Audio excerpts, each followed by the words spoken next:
joined now by CBS News Middle East contributor Courtney Kealy. And Courtney, as we keep asking our correspondents about what might happen next, it's difficult to see how each side trusts each other, especially considering the Iranians had claimed the U.S. attacked them while peace talks were underway initially. How do these two sides find enough overlap to trust each other and have talks? Because it seems like it's challenging to even get there. Let's start with, there's no trust. There's anonymity. There's hostage taking in 1979. Yeah. People have memories and they are long.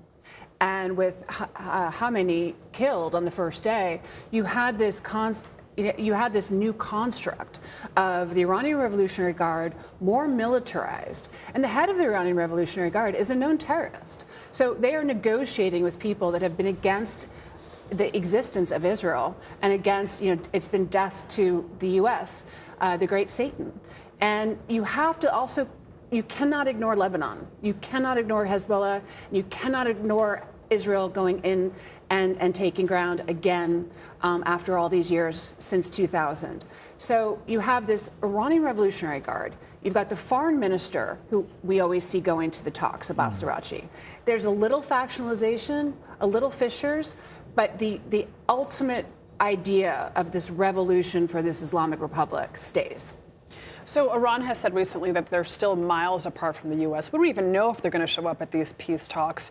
The ceasefire that we currently are in expires midweek. What happens if there's no deal by then? Well, President Trump's, he says what he's going to do. He's going to bomb the bridges and he's going to bomb the roads, bomb basic infrastructure. It hurts the Iranian people. The Iranian people also have this method. I saw pictures of them having paper mache picnics and going to the parks and going to the cafes and grasping at some sort of life these days. Every time they have a chance, they do it. I know people that keep going to their cafe, even though the prices are double or triple with the inflation, just enjoying the ceasefire now. But if it breaks and the airstrikes start again, they will be under bombardment and terrorized by the actual strikes, but not party and not in any way pledging allegiance to this Islamic Republic. The Iranian civilians, vast majority, want peace. They want this Islamic Republic gone. They want the hangings, the executions, the human rights abuses gone.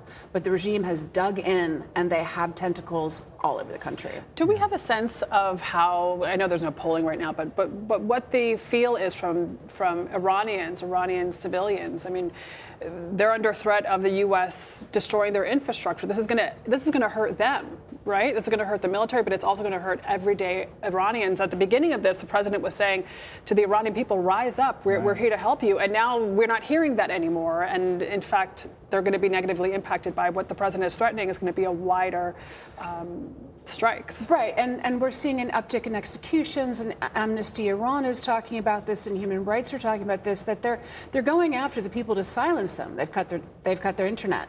They're the Iranian government. The Iranian government, the Islamic government.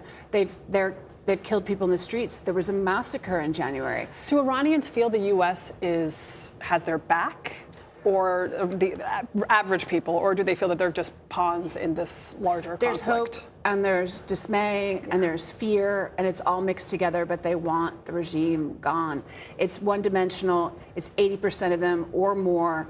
This is not, they see them as invaders, Arabs, speaking Arabic, and now some of these militias seem to come in from Iraq. And I've had reports from somebody's husband that they're hearing these Arabic kind of militarized speeches coming through these tinny loudspeakers in this aggressive way, going through the streets of Tehran. This is not their life. This is not what they want. So important to remember the Iranian people amid all of this that are not on the side of the government necessarily, but suffer still the same. Yes. Courtney Kealy, great to have your insights. Thank you so much.